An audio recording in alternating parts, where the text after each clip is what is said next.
चलिए शो की शुरुआत कर रहे हैं और सबसे पहले बात दिल्ली से आई खबर की। दिल्ली सरकार ने आज महिलाओं को बहुत बड़ा तोहफा दिया। इस बड़े तोहफे को खुद आम आदमी पार्टी के संयोजक अरविंद केजरीवाल और मुख्यमंत्री आतिशी ने लोगों को दिया।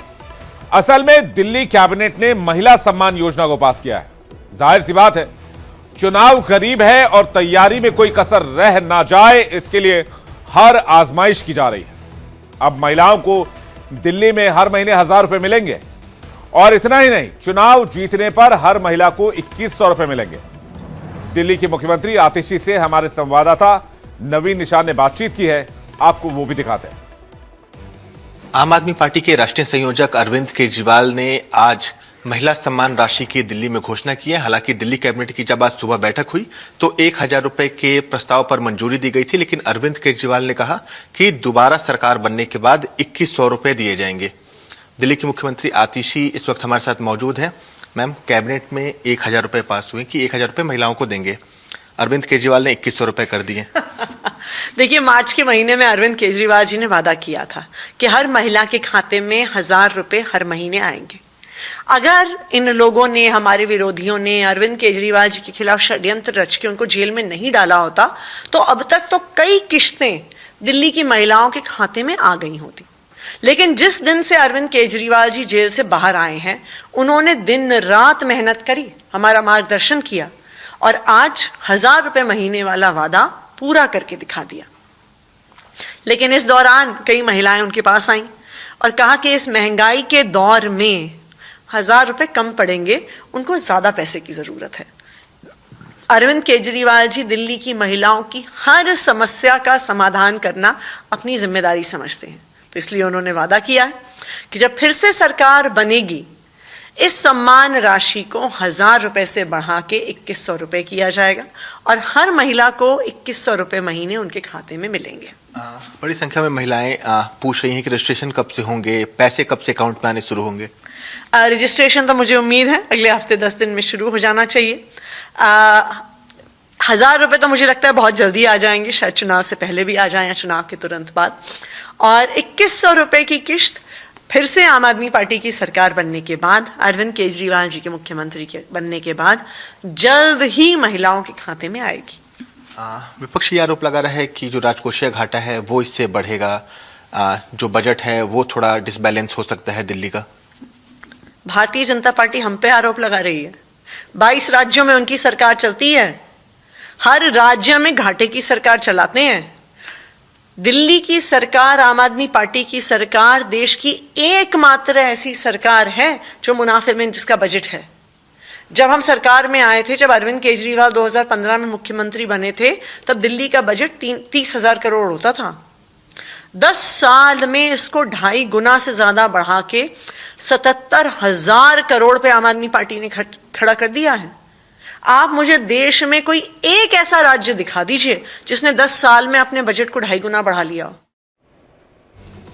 इस योजना को लेकर लोगों से अरविंद केजरीवाल ने भी बातचीत की, वो बयान भी आपको सुनवाते हैं। आज मैं दिल्ली के लोगों के लिए 2 बड़ी घोषणाएं करने के लिए आया हूं और ये दोनों इतनी बड़ी घोषणाएं हैं और दोनों घोषणाएं दिल्ली की महिलाओं के लिए हैं, मेरी माताओं के लिए, बहनों के लिए।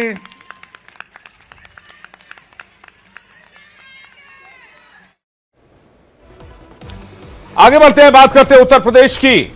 उत्तर प्रदेश का झांसी, क्या झांसी में जो कुछ हुआ, जो खबर मैं आपको दिखाने जा रहा हूं, वहां के हालात और वहां की तस्वीर क्या बयां करती है। उत्तर प्रदेश के झांसी में शहर काजी के भतीजे मुफ्ती खालिद नदवी को उग्र भीड़ ने एनआईए की हिरासत से छुड़ा लिया। बिल्कुल सही सुन रहे हैं आप। एनआईए ने यूपी एटीएस के साथ विदेशी फंडिंग मामले में बुधवार रात 2:30 बजे सुपर कॉलोनी में मुफ्ती के घर छापा मारा। टीम ने 8 घंटे तक घर में तलाशी ली, पूछताछ की। गुरुवार सुबह जब मुफ्ती को हिरासत में लेकर टीम घर से निकलने लगी तो समर्थकों ने विरोध शुरू किया। समर्थक कौन रहे होंगे आप समझ सकते हैं। टीम ने समझाने की कोशिश की, लेकिन मुफ्ती के समर्थक बहस करने पर आमादा हो गए।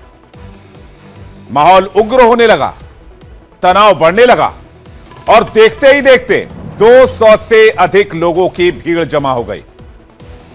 ये भीड़ कैसे जमा की जाती है अभी हाल ही में आपने संभल में देखा था, और अब झांसी से भी कुछ ऐसी ही तस्वीर सामने आई है। लेकिन यहां झांसी में कुछ अलग था।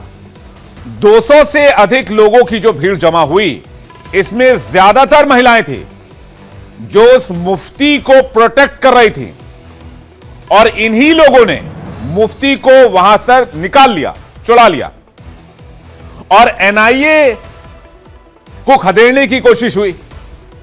इस बीच झड़प हुई, धक्का मुक्की हुई, लेकिन लोग मुफ्ती को आखिरकार खींचकर अपने साथ ले ही गए। मामले की इंक्वायरी एनआईए कर रही है, फिर भी मॉब जस्टिस चल रहा है। घटना कोतवाली थाना क्षेत्र के अलीगोल खिड़की के पास सलीमबाग की है। इस दौरान हंगामा कर रहे लोगों और परिवार के लोगों को समझाया गया, फिर सभी माने और पुलिस को इसमें 3 घंटे का वक्त लग गया। सारे घर की चेकिंग हुई और सारे पूरे जितने कमरे हैं, रूम है, किचन है, सारे की क्या कहते हैं चेकिंग की गई, और पूरे कवर्ड देखे, मचान देखा, और किचन में देखा, किचन के पीछे जो बनी थी गिरली वो देखी गई। सारी पूरे घर में एक एक कोना छाना गया और बिल्कुल गिरफ्त के साथ, कहीं भी कुछ नहीं मिला। और एक एक कोने में सारी हमारे पास इस वक्त 1,500 से 2,000 किताबें होंगी। किताबें जिन पे शक था, किताबें उठा ली उन्होंने और किताबें देखते रहे, किताबें देखी। फिर उसके बाद ऊपर वाले पोर्शन में गए, ऊपर वाले पोर्शन में फिर पूरी जांच की और पूरी बात पूछी गई। फिर उसके बाद व्हाट्सएप पर देखे गए, तो असल में हमारा ऑनलाइन काम है, तो उसमें बहुत सारे नंबर होते हैं, बहुत सारे नंबरात है, कम से कम अच्छे खासे नंबर है, बहुत सारे ग्रुप है। अब ग्रुप वगैरह कहाँ से आए हैं और ये नंबर इतने सारे कैसे आए, तो हमने उनको जवाब ये दिया कि हमारे ऑनलाइन क्लास चलती है, तो उसके ऐड जाते हैं, ऐड चलते हैं, पोस्टर चलते हैं, पोस्टर में सब लोग कॉन्टेक्ट करते हैं। यानी कि जो मॉब यहां जमा हुई एनआई की कस्टडी से मुफ्ती को छुड़ाने के लिए, उन लोगों को इस देश के जुडिशियल सिस्टम से कोई भरोसा नहीं है, और एनआईए से छुड़ाकर, एटीएस से छुड़ाकर वो अपने शख्स को ले गए। बताया जाता है कि जिस सुपर कॉलोनी में मुफ्ती का घर है वो इलाका मुस्लिम बहुल है। स्थानीय लोगों ने बताया कि एनआईए टीम जब मुफ्ती को लेकर जाने लगी तो मस्जिद से अनाउंसमेंट करके भीड़ को बुलाया गया। इसके बाद अचानक बड़ी संख्या में महिलाएं भी पहुंच गईं। एनआईए की हिरासत से छुड़ाकर भीड़ मुफ्ती खालिद को उनके घर से 50 मीटर दूर बनी फातिमा मस्जिद में ले गई। मुफ्ती को अंदर सेफ कर दिया गया, सुरक्षित कर दिया गया, और 200 की संख्या में महिलाएं और पुरुष मस्जिद के बाहर खड़े हो गए। भीड़ को देखकर एनआईए और यूपी एटीएस की टीम वहां से हट गई। एनआईए सूत्रों ने बताया है कि मुफ्ती के घर विदेशी फंडिंग के मामले में छापा मारा गया। मुफ्ती खालिद मदरसे में पढ़ाने के साथ ही विदेशी बच्चों को दीनी तालीम यानी धार्मिक शिक्षा देते हैं। वो उर्दू और अरबी पढ़ाते हैं, और विदेशी फंडिंग मामले में एनआईए जांच कर रही है। इसे लेकर मुफ्ती को पहले इनपुट मिल गया था। इसके बाद टीम ने वहां छापेमारी की। मुफ्ती खालिद झांसी शहर के काजी सावेर अंसारी के भतीजे हैं। ऐसे में वहां के समुदाय में इस शख्स की अच्छी पकड़ मानी जाती है। लेकिन कैसे यहां पर एक इन्वेस्टिगेशन के दरमियान मॉब जस्टिस का इस्तेमाल किया गया, यह खबर आपके लिए बहुत जरूरी थी, इसलिए हमने आपको यह खबर दिखाई और आपके सामने रखी। आगे बढ़ते हैं, इस खबर में जो भी अपडेट होगा हम आप तक पहुंचाएंगे। 1991 वर्शिप एक्ट जो सुप्रीम कोर्ट की चौखट पर है, दहलीज पर है। अयोध्या में राम मंदिर बनने के बाद से ही काशी में ज्ञानवापी और मथुरा में ईदगाह का मामला कोर्ट में है, तो अचानक देश भर के इतिहास की किताबें पढ़ी जाने लगी। बड़ी बात यह है कि ये किताबें दोनों तरफ से पढ़ी जा रही हैं, जिसका नतीजा यह हुआ कि इन तीनों के अलावा कई मस्जिदों पर मंदिरों के दावे ठोक दिए गए, जिसमें संभल की जामा मस्जिद, जौनपुर की अटाला मस्जिद, अजमेर में दरगाह शरीफ शामिल है। तो वहीं दूसरी तरफ वक्फ यूपी कॉलेज में अपनी जमीन, मुंबई ने समंदर किनारे ईसाइयों की बस्ती पर अपने कब्जे की मांग के लिए कागज भेजने लगा है। बड़ी बात यह है कि मस्जिदों के मामले तो कोर्ट की चौखट पर पहुंच गए हैं, लेकिन वक्फ के मामले में कोई कोर्ट नहीं होता, सुनवाई भी नहीं हो सकती। बहरहाल इन विवादों का अंत क्या है और इन मामलों में कितना दम है, इसे लेकर बहस जारी है। दोनों पक्षों के वकील अपने अपने तर्क के किनारे हैं, लेकिन इस बीच यह मामला अब देश की सुप्रीम अदालत में है, खासकर मस्जिदों पर मंदिरों के दावे का, जो कि वर्शिप एक्ट के तहत सुना जाना है। देश में मंदिर मस्जिद विवादों पर सुप्रीम कोर्ट में सुनवाई हुई। कोर्ट ने कहा कि अदालतें ऐसे मामलों में कोई ऑर्डर ना दें, निचली अदालतें खासकर, और न ही सर्वे का आदेश जारी करें। सुप्रीम कोर्ट की 3 मेंबर वाली bench places of worship act 1991 की कुछ धाराओं की वैधता पर दाखिल याचिकाओं की सुनवाई कर रही थी। एक्ट के खिलाफ CPI M, Indian Muslim League, NCP, Sharad Pawar, RJD, MP Manoj Kumar Jha समेत 6 पार्टियों ने याचिका लगाई है। बेंच ने कहा, हम इस कानून के दायरे, उसकी शक्तियां और ढांचे को जांच रहे हैं। ऐसे में यही उचित होगा कि बाकी सभी अदालतें अपने हाथ रोक लें। सुनवाई के दौरान सीजेआई संजीव खन्ना ने कहा कि हमारे सामने 2 मामले हैं, मथुरा की शाही ईदगाह और वाराणसी की ज्ञानवापी मस्जिद। तभी अदालत को बताया गया कि देश में ऐसे 18 से ज्यादा मामले लंबित हैं, इनमें 10 मस्जिद से जुड़े हुए हैं।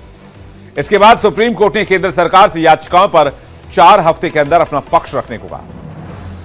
सीजेआई संजीव खन्ना ने कहा, जब तक केंद्र जवाब दाखिल नहीं करता है, हम सुनवाई नहीं कर सकते हैं। हमारे अगले आदेश तक ऐसा कोई नया केस दाखिल ना किया जाए। वर्शिप एक्ट है, प्लेस ऑफ प्रेयर एक्ट नहीं है। ये पूजा स्थल कानून है, प्रार्थना स्थल कानून नहीं है। मंदिर को पूजा स्थल कहते हैं, मस्जिद को प्रार्थना स्थल कहते हैं। ये कानून कहता है कि रिलीजियस कैरेक्टर नहीं बदलेगा। हमारा भी यही कहना है कि रिलीजियस कैरेक्टर नहीं बदलना चाहिए, लेकिन मुगलों ने आके यहाँ रिलीजियस कैरेक्टर चेंज कर दिया। हम चाहते हैं कि जो पुराना, जो ओरिजिनल रिलीजियस कैरेक्टर था, उसको रिस्टोर किया जाए। मैं उदाहरण के साथ बताता हूं कि अभी मैं सुप्रीम कोर्ट में हूं, काली कोर्ट में हूं, तो मैं वकील जैसा दिखता हूं। मैं अगर हॉस्पिटल में जाके सफेद कोट पहन लूं तो मैं डॉक्टर जैसा दिखूंगा। मैं पुलिस लाइन में जाके अगर खाकी वर्दी पहन लूं तो मैं इंस्पेक्टर या कप्तान जैसा दिखूंगा। मैं अगर तिलक लगा लूं तो मैं हिंदू दिखूंगा। मैं टोपी पहन लूं तो मैं मुस्लिम दिखूंगा। मैं साफा पहन लूं तो मैं सिख दिखूंगा। मैं क्रॉस पहन लूं तो क्रिश्चियन दिखूंगा। तो मेरी पहचान बदल सकती है, लेकिन मेरा कैरेक्टर क्या है ये आपको ऊपर से देख के नहीं पता चलेगा। कैरेक्टर जानने के लिए तो सर्वे करना पड़ेगा।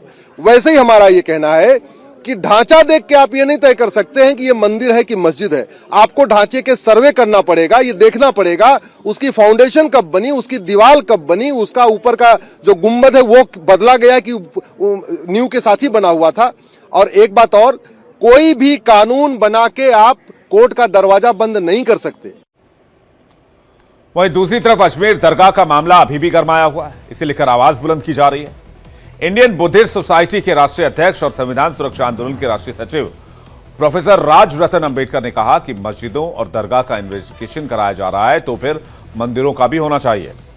17 को जयपुर में पीएम नरेंद्र मोदी दरगाह को लेकर क्या जवाब देते हैं, इसका इंतजार है। प्रोफेसर राजरतन बुधवार को दरगाह जियारत के बाद मीडिया से मुखातिब थे। वो एसडीपीआई पदाधिकारियों के साथ अंजुमन सयाजगन पदाधिकारियों से मिले। संगठन 16 दिसंबर को दिल्ली में जंतर मंतर पर प्रोटेस्ट करेगा। पार्टी की महासचिव यास्मीन फारूकी, प्रदेश अध्यक्ष अशफाक हुसैन, अंजुमन सचिव सैयद सरवर चिश्ती और उपाध्यक्ष सैयद कलीमुद्दीन चिश्ती भी इस दरमियान मौजूद रहे। लोग आज जो यहाँ आए हैं वो हकीकत तो यह है कि तकलीफ दे बात है कि जो दरगाह पूरे हिंदुस्तान के लिए नहीं बल्कि पूरी दुनिया के लिए एक इबादत की तरह एक मुकद्दस चीज थी, और सूफी साहब जो यहाँ के हैं वो मतलब पूरी दुनिया के लिए अल्फाज नहीं है इस वक्त ये कहने के लिए कि कितना गलत माहौल पैदा किया गया है पूरे इंडिया में कि आपने एक पेटिशन डाली है दरगाह के लिए कि इसको खोद दिया जाए। तो मेरे ख्याल से तो अब बाकी सब तो काम खत्म कर दें, नौकरियों के और बाकी सारी चीजों के जितने भी प्रॉब्लम्स हमारे यहाँ चल रही हैं, जॉब्स की, भूखमरी की और बच्चों की परवरिश की, वो सब छोड़ के अब सिर्फ हम मंदिर मस्जिद दरगाहें खोदने लगे, और उसमें भी मेरे ख्याल से अच्छी मजदूरियां मिल जाया करेंगी लोगों को। जाहिर सी बात है ये मामले ऐसे हैं जिन पर देश में खूब सियासत हो रही है, और इस सियासत के घेरे में तमाम राजनीतिक पार्टियां हैं, और हर पार्टी अपने हिसाब से खुद की राजनीति को सूट करने वाले बयान दे रही है। एक तरफ से इन मामलों को लेकर जहां बीजेपी सबके निशाने पर है, तो वहीं बीजेपी की अपनी दलील है। तो नेताओं का और पार्टियों का क्या कहना है वो सुनते हैं। ये सुप्रीम कोर्ट अपना काम करेगा, उस सुनवाई में हमें कुछ नहीं कहना है। कोर्ट के दायरे में है। कोर्ट जो भी निर्णय लेगा, जो संविधान को मानने वाले लोग हैं कोर्ट के निर्णय को मानेंगे। किस दिशा में हम देश को लेके जाना चाहते हो? तो हम यही चाहते थे ना कि देश के अंदर हिंदू मुस्लिम भाईचारा बना रहे, हर इंसान को अपना प्रैक्टिस करने का रिलीजन अधिकार है, वो सारी चीजों का सम्मान हो। तो प्लेसेस ऑफ वर्शिप 1991 को सबको मानना चाहिए, ये हमारा बोलना था। और कोर्ट ने आज जो आदेश पास किया है, आगे देखते मैटर सब जुडिशियल, ज्यादा उस पर कुछ बोलना उचित नहीं है, लेकिन हमको यकीन है कि कोर्ट जो भी फैसला करेगी सोच समझ के, देश की भावनाओं को मद्देनजर रखते हुए, देश के माहौल को मद्देनजर रखते हुए हमको यकीन है फैसला इंशाल्लाह आएगा। वहीं मुस्लिम धर्म गुरुओं ने भी इस मामले पर अपनी प्रतिक्रिया दी है, वो भी आपको सुनवाते हैं। हम ये समझते हैं कि इससे सबने ही एक बहुत राहत की सांस ली है, और बार बार खुसूसन जो मसाजिद और दरगाहों के सिलसिले में सर्वे के ऑर्डर आ रहे थे, उससे लोगों में बड़ी बेचैनी पैदा हो रही थी। और हम ये उम्मीद करते हैं कि सुप्रीम कोर्ट अपने फाइनल फैसले में प्लेसेस ऑफ वर्शिप एक्ट को और ज्यादा मजबूती फराहम करेगी, और ये ऐसा करना अपने मुल्क की कम्युनल हारमोनी और गंगा जमनी तहजीब के लिए बहुत ही ज्यादा जरूरी और फायदेमंद है। लेकिन ये प्लेसेस ऑफ वर्शिप एक्ट क्या है 1991 वाला, आइए आपको बताते हैं। पूजा स्थलों और तीर्थ स्थलों का स्वरूप इसमें वैसा ही रहने की बात कही गई है जैसा 15 अगस्त 1947 तक था। उन पर विवाद के संबंध में अदालत में कोई मुकदमा या कार्रवाई नहीं होगी। 1991 में एक्ट के लागू होते वक्त चल रहे सभी मुकदमे खत्म कर दिए गए। सिर्फ राम मंदिर वाले मैटर को इस एक्ट से एग्जेम्प्ट रखा गया, यानी कि इस एक्ट में राम मंदिर विवाद नहीं शामिल होगा। वर्शिप एक्ट के खिलाफ हिंदू पक्ष की दलील क्या है? वर्शिप एक्ट पूजा स्थलों का 15 अगस्त 1947 से उनका मौजूदा स्वरूप बदलने के लिए मुकदमा दायर करने पर रोक लगाने वाला है। इससे जुडिशियल रेमेडी का अधिकार खत्म होता है, जो कि संविधान के मूल ढांचे के खिलाफ है। एक्ट की धारा 2, 3, 4 की संवैधानिक वैधता को चुनौती देती है, जो कि हिंदू, जैन, बौद्ध और सिखों के पूजा स्थलों, तीर्थ स्थलों के वापस लेने के अधिकार को रोकने वाला कानून है। जबकि वक्फ एक्ट की धारा 107 इजाजत देने वाली है कि जो संविधान की धर्म निरपेक्षता और कानून के शासन सिद्धांतों का उल्लंघन है। 3 मौलिक अधिकारों का भी उल्लंघन इसे कहा जा रहा है। इसके तहत सभी नागरिकों और गैर नागरिकों को अपने धर्म को मानने, उसके अनुसरण, आचरण करने और प्रचार करने का समान अधिकार है। एक्ट हिंदुओं को, जैनियों को, बौद्धों को, सिखों को ये हक देता है, लेकिन अब यह हक छीना जा रहा है 1991 वर्शिप एक्ट के तहत। यह हर धार्मिक समुदाय को उनके पूजा स्थलों और तीर्थ यात्राओं के प्रबंधन, रखरखाव और प्रशासन करने का अधिकार देता है। एक्ट से धार्मिक संपत्तियां, साथ ही साथ दूसरों के स्वामित्व अधिग्रहण से वंचित पूजा स्थलों, तीर्थ यात्राओं और देवता से जुड़ी संपत्ति वापस लेने का हक छीन रहा है। अनुच्छेद 29 क्या है? यह सभी नागरिकों को अपनी भाषा, लिपि या संस्कृति को संरक्षित करने, बढ़ावा देने का अधिकार देता है। इन समुदायों के सांस्कृतिक विरासत से जुड़े पूजा स्थलों, तीर्थ स्थलों को वापस लेने का अधिकार भी 1991 का वर्शिप एक्ट छीनता है। ये सारे पेच इसमें बताए जा रहे हैं और इसी को लेकर यह मामला सुप्रीम कोर्ट तक पहुंचा है। अब सुप्रीम कोर्ट में सुनवाई का फिलहाल हमें इंतजार करना होगा। इस खबर पर हम बने रहेंगे, लेकिन एक बहुत जरूरी खबर मैं आपको जाते जाते बताता हूं। बेंगलुरु पुलिस के जौनपुर पहुंचने से पहले सुसाइड करने वाले एआई इंजीनियर अतुल सुभाष की सास और साला घर छोड़कर भाग गए। कहानी अतुल सुभाष की है, जिसने सुसाइड से पहले वीडियो बनाया तो पूरे देश में हड़कंप मच गया। न्याय व्यवस्था पर सवाल उठे और इसलिए कहा जा रहा है, खबर आ रही है कि जौनपुर पहुंचने से पहले सुसाइड करने वाले एआई इंजीनियर अतुल सुभाष की सास और साला घर पर है ही नहीं। देर रात तक 12 बजे इंजीनियर के ससुराल वाले के घर के बाहर मीडिया कर्मियों का जमावड़ा रहा। जैसे ही मीडिया कर्मी वहां से हटे, बुधवार रात 1:30 बजे सास निशा और साला अनुराग सिंघानिया ने घर पर ताला लगा दिया। गली से भागते हुए सास मेन सड़क पर पहुंची, बेटा बाइक लेकर वहां खड़ा हुआ था। इसके बाद मां बेटे मौके से फरार हो गए। कहां गए, कहां हैं, यह फिलहाल पता नहीं चल पाया है। असल में बेंगलुरु पुलिस जांच के सिलसिले में जौनपुर पहुंची थी। इत्तेफाक से नहीं, लेकिन नहीं आई। जानकारी के मुताबिक अब पुलिस आज पहुंचेगी। इधर मां बेटे के भागते समय का वीडियो सामने आ गया है, जो इस वक्त आप देख रहे हैं। इसमें सास मीडिया कर्मियों के सामने हाथ जोड़ रही हैं। मीडिया कर्मी ने उनसे पूछा कि कहां जा रही हैं। उन्होंने कोई जवाब नहीं दिया। अतुल सुभाष की ससुराल जौनपुर शहर के पौष इलाके रुहट्टा में है। 3 मंजिला बिल्डिंग में ससुराल वाले रहते हैं। मीडिया कर्मी को देखकर अतुल सुभाष की सास हाथ जोड़ने लगी। अतुल सुभाष का शव बेंगलुरु के उनके फ्लैट में मिला था। इस मामले में 4 लोगों पर एफआईआर दर्ज की गई है। एफआईआर में अतुल की पत्नी निकिता सिंघानिया, सास निशा सिंघानिया, साले अनुराग सिंघानिया और चाचा ससुर सुशील सिंघानिया का नाम शामिल किया गया है। बेंगलुरु की कंपनी में बतौर एआई इंजीनियर काम कर रहे अतुल सुभाष मोदी ने खुदकुशी कर ली थी। सुसाइड से पहले तकरीबन 1 घंटे 20 मिनट का वीडियो पोस्ट किया। वीडियो में अतुल ने बताया कि मुझे खुदकुशी कर लेनी चाहिए क्योंकि मैं जो पैसा कमा रहा हूं उससे मेरे दुश्मन और मजबूत हो रहे हैं। मेरे टैक्स से मिलने वाले पैसे से कोर्ट और पुलिस सिस्टम मुझे, मेरे परिवार और अच्छे लोगों को परेशान करेगा, इसलिए वैल्यू की सप्लाई खत्म हो जानी चाहिए। अतुल की शिकायतों से साफ है कि ये शिकायतें किससे थी, लेकिन कई लोग तो सुसाइड से पहले अपनी शिकायत भी दर्ज नहीं करा पाते। एनसीआरबी के आंकड़ों पर गौर करें तो पता चलता है कि आत्महत्या करने वालों में महिलाओं की तुलना में पुरुषों की संख्या कहीं ज्यादा है। 2 दशक के आंकड़े बताते हैं कि भारत में सुसाइड करने वाले हर 10 में से 6 या 7 पुरुष होते हैं। 2001 से 2022 के दौरान हर साल आत्महत्या करने वाली महिलाओं की संख्या 40 से 48 हजार के बीच रही, जबकि इसी दौरान सुसाइड करने वाले पुरुषों की संख्या 66,000 से बढ़कर 1 लाख के पार चली गई। 2022 में 1,70,000 से ज्यादा लोगों ने आत्महत्या की थी, जिनमें से 1,22,000 से ज्यादा पुरुष थे। यानी हर दिन औसतन 336 पुरुष आत्महत्या कर लेते हैं। इस हिसाब से हर 4.5 मिनट में एक पुरुष सुसाइड कर रहा है। सिर्फ भारत ही नहीं बल्कि दुनिया भर के आंकड़े बताते हैं कि पुरुष ज्यादा आत्महत्या करते हैं।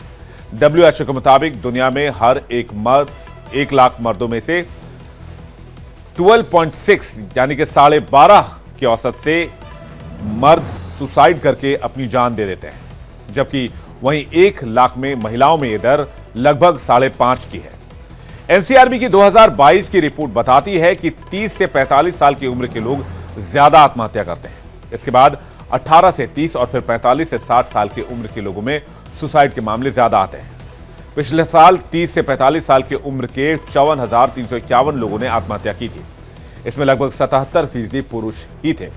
इस तरह 18 से 30 साल की उम्र के 59,108 लोगों ने सुसाइड की, जिसमें 65% पुरुष थे।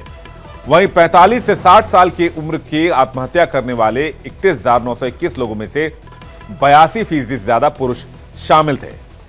यह रिपोर्ट यह भी बताती है कि आत्महत्या करने वाले ज्यादातर लोग शादीशुदा होते हैं।